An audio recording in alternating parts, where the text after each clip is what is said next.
My girlfriend talks in her sleep. Part 1. At first it was cute and hilarious to tell her what she said. It was harmless nonsense. The sky is folding, or we need to raise the ground. We'd talk the next day about if she remembered her dream, but she never did. I wish I knew what she meant by we need to raise the ground. Some context, our nightly routine is for us to start out cuddling and then give up once it gets too hot. Then we're usually both on our sides, back to back. She would fall asleep before I do, and so I would hear the full range of her nightly musings. Honestly, at first I was eager to hear what she said. It was always funny to tell her and our friends what she would say while deep in the throes of REM. For those who aren't familiar with REM, it stands for rapid eye movement. But now I'm done, I'd prefer she not talk anymore. How am I going to sleep after what happened last night? Last night around 11 p.m. she was asleep and I was still up reading.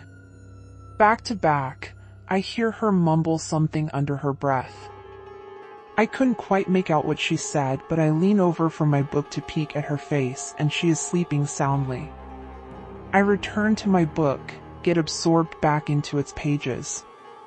At some point I fall asleep. Next thing I know, I'm woken up by my girlfriend talking at full volume. I open my eyes, and at some point in the night both of us have turned to lay face to face. My girlfriend's eyes are wide open. She is staring right at me, mere inches from my face. But her eyes are vacuous, like she is looking through me. These eyes, man, it's like she was straining to widen them as much as possible. Those are the eyes I fell in love with, and right now they are scaring the absolute piss out of me. My heart rate skyrockets, and chock full of adrenaline I throw off the covers and jump out of bed. Looking at her eyes follow me like a painting, but her body stays still. For 1 second I decided that my book light was keeping her awake, and what she had said was, "Can you please turn that off?" Now out of bed and looking at her, she's not right. Her body hasn't moved, but her eyes dart from looking at me to looking around the room. I dare to ask her, "Are you all right?" No response. Those eyes look at me when I speak, though. They are now deadlocked, looking right into my eyes.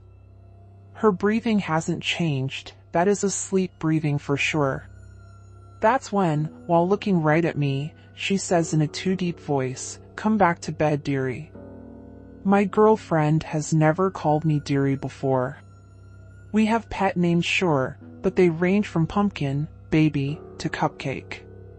Dearie sounds like something my grandmother would call me.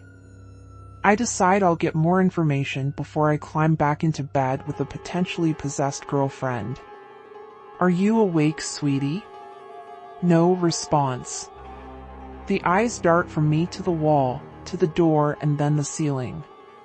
I'm about to nope out of the room when her wide-open eyes roll to the back of her head. The white from those eyes stands out in the dim radiance of the book light. No pupils in sight, she insists, "Of course I'm awake, come back to bed." With a subtle tap of the fingers on the comforter.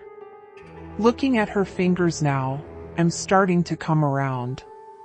She's never sleepwalked before, surely she is awake now if she is moving her hands. But looking at her fingers, it's as though she is pretending to have control. They are all going in different directions, one finger pointing straight down and the others to the side. Those hands are not my girlfriend's hands, they are simulating normal movement as best they can. I say, "I'm going to get a drink of water, baby, be right back." "Can I get you anything?" Fully planning to run out of the house the moment I'm over the threshold. But my normally agreeable and sweet girlfriend decides I'm not allowed to leave. As serious as cancer, she says in that too deep horror voice, "Take one step out of that door and I will rip out your throat." Shocked but understanding the importance of not letting this beast know I am in trouble, I reply, "As interesting as a proposition as that is, I think I'm going to." And thinking quickly, I grab my water bottle from the nightstand. This doesn't please my girlfriend as she decides to start screaming and fingering her way towards me. It is a supernatural scream, so high-pitched and bird-like I feel as though my neighbors 3 houses down were going to ask us if they heard that last night. As fast as I can muster, I unscrew the lid and douse her in water. Like I knew what I was doing, her eyes close, her garbled appendages normalize, and she is back asleep. I'm going to sleep on the couch for a while, maybe forever. She'll understand when she's awake. Part 2. My hands tremble over the keyboard and I may have a concussion, so please forgive any typos or brevity of my update. It is the morning after my typically amenable and kind-hearted girlfriend's body was possessed in sleep by some malicious entity. I've been distant this morning, so she knows something is amiss, but obviously still reeling from the experience. I can't tell her yet that she tried to rip out my throat. You understand. I'm tired. Obviously, I didn't sleep last night, but I did stay up most of the night with all of the lights on, feverishly clutching my water bottle in the living room. The demonic beast inside my girlfriend managed to creep its way back into control sometime soon after I exited the room and pinned it closed with a dining room chair.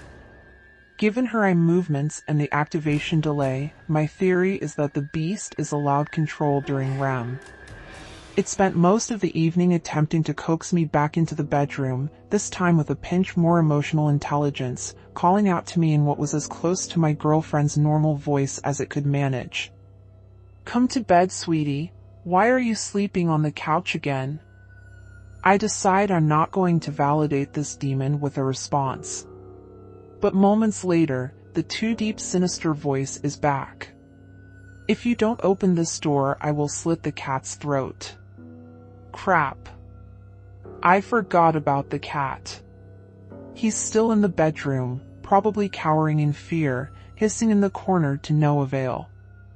My guess is that the cat is already dead, but what can I do? Let our beloved kitty be eaten alive by someone he trusts.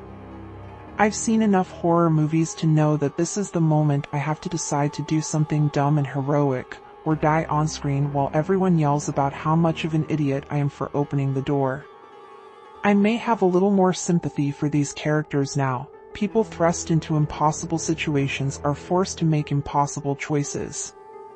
Against my better judgment, I'm going to open the door and get the cat out of the room. I'm staring at the bedroom door now and notice something damp and muscly poking and prodding its way out from under the door. I point my phone's flashlight at it and realize it is my girlfriend's tongue. I catch myself experiencing an intrusive thought, wondering if she will want to know why her mouth is full of cat hair tomorrow. But this is perfect. I need to test out my new technique, a spray bottle full of sink water. I spray the tongue as it inchworms itself around the edge of the door, presumably looking for purchase on my human flesh. It immediately recoils, and I hear the body inside collapse. Water is still a demon possession off switch, I decide, and immediately tear the chair away from holding the door locked. I don't even have time to think about whether I have holy water on tap. I need to act fast. Attempting to open the door now, my girlfriend's unconscious body is blocking me from entering. It requires quite a bit of force to slide her ragdoll body behind the door so I can squeeze through. Trying not to look too closely at her, I realize now that she is sweating a black oily substance and the bed and floor are totally drenched. I realize the reason it was so difficult to open the door. The demon sweat is sticky. She may be stuck to the ground. Carefully avoiding stepping in the demon's superglue, I'm now inside the bedroom. To my dismay, I don't see the cat right away. It makes sense, frightened as hell, it must have crawled and hid under the bed. Yikes. I've got to persuade it out from under there now, but that will mean I need to get down on my belly and reach under the bed. Realizing the absurdity of my situation, I have one hand pointing a spray bottle at my dead-asleep girlfriend and one hand reaching under the bed to grab my cat. My eyes trained on my girlfriend, I reach blindly under the dark bed. I can feel its soft fur. I wrap my hand around it and attempt to bring it towards me. It wriggles free from my grasp with evidently zero intention of making this easy. It crawls deeper under the bed. Frustrated, I take my eyes off my girlfriend to look where it went. No sign of it. I make the call to put the spray bottle down and point my phone flashlight under the bed. It's too deep underneath for me to get it from this side. I'm going to need to go around to the other side to capture it. Pulling my head back out from underneath the bed, I realize my fatal error. My girlfriend has woken up. She is standing over me, a dark tower, as I lay vulnerable on the ground beside the bed. Her teeth look sharper from this angle in my phone's flashlight. Why didn't I turn on the bedroom light? She is drooling that black oily glue. Her hair, normally a gorgeous brown, is so glossed with black paste that it has slit itself to her head like she just got out of the shower. Her eyes are menacing, wide open, bloodshot, and yellow. She looks tired.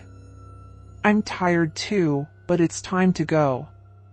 The cat heroics can wait. Just as I'm about to scuttle an adrenaline-filled crawl around her legs and out the open door, she grabs both ankles with both of her arms. I remember her typically gentle touch is nowhere to be found in this grip as her nails dig shallow wounds into my legs. With inhuman strength, she begins raising my entire body weight by my legs, plainly in an attempt to start eating me alive from the toes up. Little does she know, I've never skipped a leg day in my life. I kicked my girlfriend square in her teeth with both feet. She drops me on my head, but I can't feel it. While she is stunned, I manage to get to my feet, carefully avoid spiderweb paste, and exit the room. Hands shaking, I adjust the chair to the correct angle just in time to hear agitated knocking on the other side.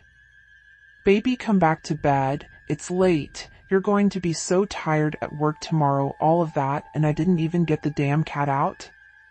And my spray bottle is still in there. What the hell am I going to do now? Part 3. Here's what I know, the possession ends when she wakes up. She has no recollection of the previous night.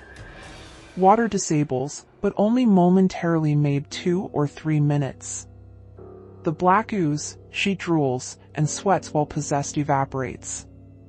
The bed and floor were wet this morning from the water I sprayed, the rest had all disappeared by the time I checked. The cat is fine. I need help. She's taking work calls in the other room. I'm doing my best to focus on my own work, but my mind drifts from my laptop screen. I can't focus. Agreeing to myself that I won't get anything worthwhile done today, I give up and start thinking about next steps. I need an exorcist. I'm not the kind to call an exorcist. I'm the kind of guy that scoffs at the idea, they are all scams, you can't have experience in something that doesn't exist. Clearly, I am not the religious type, but I'll table my reservations for now. I'm not going to go through all of that again on my own. Feeling totally out of my element, but unwilling to call a church, I found an exorcist on Craigslist. Price is no object, let's get this thing out of my girlfriend. He says he'll come over tonight. He messages me and says it is of utmost importance that my girlfriend's waking body does not find out what we are going to do. If she does find out and is not able to fall asleep, no refunds. How much more could I expect from a Craigslist exorcist? I am certainly not thrilled with the idea of a stranger knowing my address, but I'm not backing out now. As you can imagine, this is the slowest slog of a day I have ever experienced in my life. I am anxious, I feel physically sick, I jump at everything my girlfriend says. I can't look in her eyes without imagining the eerie yellow tinge behind them. Around lunchtime, I hear her humming happily in the kitchen. She really has no idea, does she? A profound sense of certain death washes over me as I watch her wield a knife to cut vegetables. Finally, the workday is over. My acting this evening was on par with any Oscar winner. Remembering what The Exorcist told me and failing to come up with an excuse, I got into bed with her. I made sure to place the cat in a comfortable spot in the living room. We're reading side by side when she leans over, kisses me goodnight, my eyes open, and turns out her bedside table light. I'm going to keep mine on for now, thank you. My body tense with desire to bolt, we begin to spoon. She cannot learn that something is wrong, just a little longer. I figure I'm safe as long as I exit before she is asleep. She raises her head and asks, "Why is your heart beating so fast?" Thinking quickly, just freaked myself out by my book is all. Maybe reading horror before bed isn't the best decision. Thankfully, she laughs at my obsession for the macabre and returns her head to the pillow. I count down from 3 minutes. That's 180 Mississippis. She must have been close to asleep because she didn't protest when I get up. I install the chair as my lock and wait. "Where are you, pumpkin? Can't you sleep?" This is so close to my girlfriend's voice I'm certain I made the whole thing up. I'll play it safe, I decide, and not respond. "Again, it's cold without you, baby. Come back to bed." I'm sure it's cold as hell where this thing is from. I'm not opening the door. There's someone coming up the driveway. It's late, don't let them in. I stand up to answer the front door. Outside in the dim front door light is a tall man clad in traditional priest garb. He looks like Ethan Hawke from that movie First Reformed, but clearly with a body covered in tattoos as evidenced by the inked skin poking out from beneath his cuffs. Pretty much exactly what you would expect from a Craigslist's exorcist. There's not much time to introduce ourselves as we hear an alarming scrape come from the bedroom. I take this moment to read the priest's face and check if he actually has experience with this. He seems to at least be brave, his face giving no indication that he is wearing a costume for a quick buck. Outside of the bedroom door now, in hushed tones he begins to explain what he is going to do. Brandishing a Bible and a small jar of holy water, we're about to open the door. Hands on the chair, I hear scraping again. This time, I realize the sound was never coming from the bedroom. It came from the living room. To my left I hear the stranger breathe out softly, "The cat." The cat has been watching us this whole time. Its normally green eyes now bloodshot and yellow, no pupils in sight, poking out from around the corner. Black paste drooling from its mouth, leaving a snail trail of fluid behind it as it stalks out into the open. It attempts to hiss while making eye contact with the priest, but all that comes out is a bubbling gurgle as more fluid leaks onto the hardwood. Are the cat's legs longer than usual? It looks like it has grown 5 inches in height, typically sitting around ankle level, but right now could stand as high as my knees. I curse quietly to myself. How could I have been so stupid? Of course the cat managed to get itself possessed. It spent the whole night in the bedroom, presumably mopping up the viscous black oil with its mouth. New plan. Cat first. I swear to God, the cat talks. Its mouth doesn't move from its totally agape resting position, but the voice comes out of its mouth. It's that same too deep nightmare voice I'm all too familiar with. "I told you not to let him in."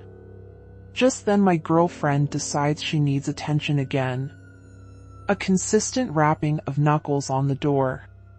"Let me out, let me out, let me out." I'm triaging the situation in my mind when I realize the moment I took my eyes off of the cat it has rocketed itself forward, climbed the priest's tall body, wrapped its 2 long legs around his neck, and constricts him like a snake.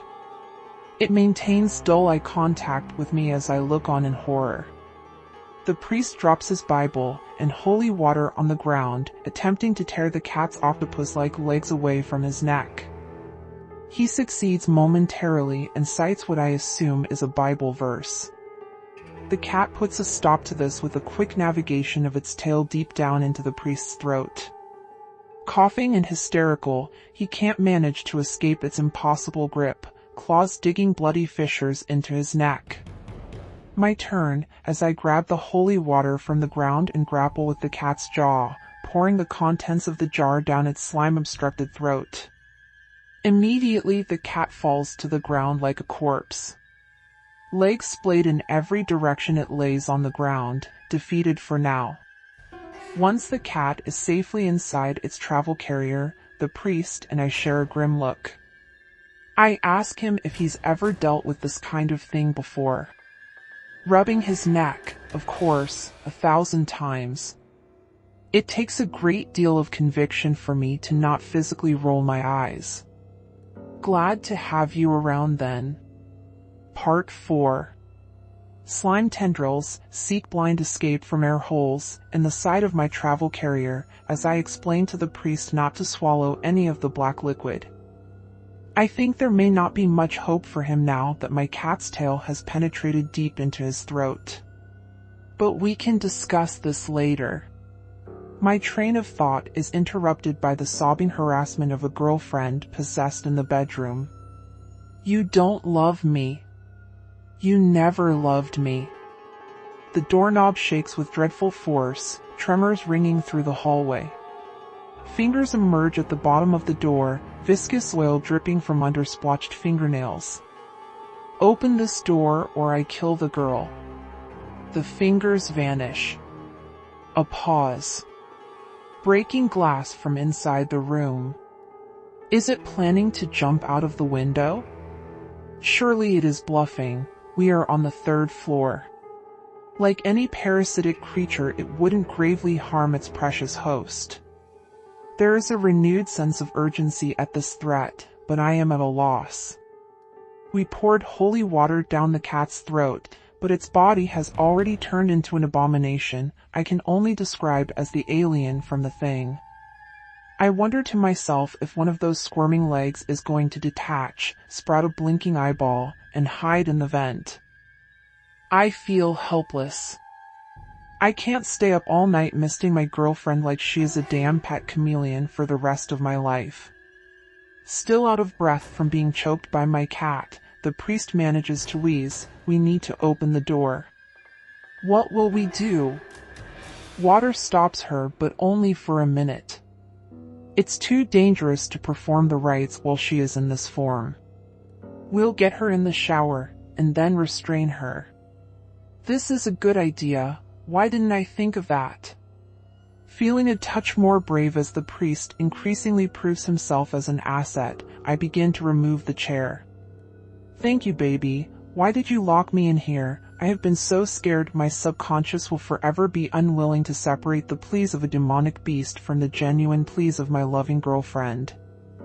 I hesitate, but with effort, manage to shrug off this false appeal for normalcy. Chair in hand, I take a step back from the door. For a single beat there is silence.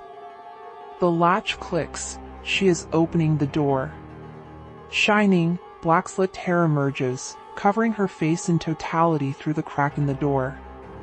She seems to have gained several inches in height as her full form comes into view. Then a single ringed yellow eye reveals itself through her long hair. I search in that eye for some sign that she is still in there, somewhere. She is wielding a broken shard of glass and holding it to her own wrist. There is no time for protest before the priest has already sprayed her down. Her frenzied dodge is thwarted as a second jet of water dampens the pajamas my mother bought her for Christmas. I will never forget the powerlessness I felt in the next few moments. With only a few seconds left of control, the demon cuts my girlfriend's hand cruelly at the wrist with the shard of glass. That not being enough, she gnaws the rest off with her mouth. Completely dismembered, her hand splashes to the ground in a grotesque murky puddle of blood and oil. Stunned, I witness a transformation of the human body before me. Her body shakes globally and erratically on the ground as her skin regains its color. I remember a classmate from school who had seizures and that we needed to protect her head, but I am incapacitated. The priest doesn't take time to emotionally reckon the fact that my girlfriend just lost her non-dominant hand. He scoops her up, rushes her to the shower, and turns on the water. Shell-shocked left me standing idle while I stare in slow motion from the severed fist, to the shower, back to the bedroom. The beast has been proficiently turning our bedroom into some kind of nest. The walls, windows, and ceiling are painted in black as night paste with the consistency of spoiled milk. Dripping from the ceiling fan onto the bed, our furniture is unrecognizable in the spiderweb of fluid coating the room. The priest is washing his hands in the bathroom sink. He comes and stands before me, shaking me at the shoulders, evidently having been demanding things of me for the last few seconds. Anybody home? We need to act. I need your help. Now. I come back to reality. The priest, now gritting his teeth and manic at my seeming inability to cope with the fact that life will never go back to normal. Do you have any rope or handcuffs, anything to restrain her with? I have some bungee cords down in my car. I'll get them. I sprint to the stairs and bellow down them 3 at a time. Grabbing the keys off the hook, I run to the car, locate the bungee cords in the trunk, and rush back upstairs. The priest has torn apart our medical cabinet looking to apply first aid to my girlfriend's arm and is applying pressure as I approach. I frantically tie a single bungee cord as a makeshift tourniquet to slow the bleeding. We carry her lifeless body to the bed and restrain her to the frame. Both legs and one arm. Her head hangs limp. I wonder how long it will be before she turns back into that monster, but then she wakes up. She looks up at me, totally disoriented, then cries desperately as the pain sets in. It's okay, baby, it's okay. I know this is bad. Believe me, we are working on it. There is a lump in my throat as I sit down on the bed, repeatedly kissing her on the forehead and attempting to assuage the impossible. She is in so much pain. I almost want the monster to take back control so that she cannot feel it anymore. Mercifully, she faints. Eyes still open, I point her chin up towards me and watch as that hollowness returns. From brown to yellow, her pupils go opaque in their descent into madness once again. Tears and blood still on her face, she smiles. It is over. You have failed. Amen. That too familiar deep voice reverberates through a sinister grin. How is this winning in the eyes of this creature? It is restrained, more so than before. It knows something we don't. Something moves in my peripheral. It is my girlfriend's severed hand, fingers padding across the floor like a spider. A trail of sludge follows it as it reaches its destination, the spray bottle. It senses that we have seen it, its form turning to look at us with no ability to see. The hand leaps, tackling the spray bottle and tumbling awkwardly down the stairs. I am speechless. We have to go after it. We can't let it get outside of the house. Violent thrashing from the bedroom. The priest, the knots are holding. You go after the hand. I will perform the rites. Running down the stairs, I hear the distant murmurings of the ritual. Lord above, Redeemer of the world, have mercy on us. It's just a hand. It couldn't have gone far. It could have let the cat out. I turn on the lights as I go. It's on the first floor. I tiptoe over black slime, extra cautious so as to not get any on me. I'm reminded of the time my pet snake escaped and my girlfriend and I spent an entire afternoon looking for it. But looking for a snake isn't like looking for a cat. Cats can get underneath and above objects, snakes can get inside of objects. A hand could be anywhere. In between the couch cushions, inside the laundry machines, it could already be outside. I have it cornered. It's behind the refrigerator. I act like I haven't noticed the trail of slime leading right there, and walk as casually as possible to the cabinet to fill a glass of water. My weapon is at the ready. I walk to the side of the refrigerator and peek behind it. Nothing. Suddenly, a prawn silhouette covers the kitchen light. Pouncing like an insect, the hand leaps from the top of the refrigerator, the perfect height to land right on my face. The hand, still wearing my girlfriend's class ring, attaches to my head, pulling my hair until it clenches a vice grip with a thumb behind my top layer of teeth, pressing pointer and ring finger into each eye socket.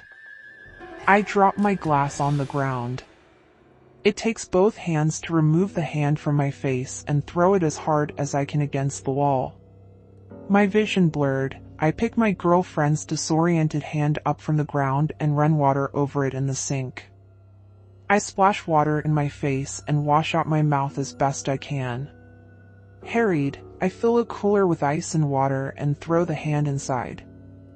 I run back upstairs, hoping, maybe praying, that the priest did his job. It is silent except for the demonic mewls of the cat in the other room. The priest is hulking over my girlfriend, muttering something under his breath as he cradles the Bible in one hand and his fingers point in all directions in the other. Noticing me, he hurriedly shuts his Bible. But seeing one of the pages, I note that it is in fact not a Bible at all. Inside are what I can only imagine demonic scrawls and symbols would look like. But the priest has done his job, he says. The demon has left her. Carefully placing my girlfriend in the back seat, I yell back to the priest. I'll pay you when we get back. Putting on my seatbelt, I look out the window and note a tattoo on his arm similar to a symbol I saw in the false Bible. Driving to the hospital like a husband would if his wife had gone into labor, I wonder if you can surgically reattach a hand like you can a finger. Then I wonder if the hand even should be reattached. Do I need to ask the priest to perform pious rituals to just a hand?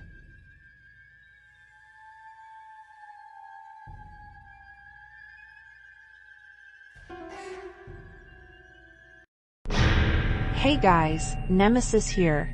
Thanks for stopping by. If you enjoyed the following story, please remember to like and subscribe for more content.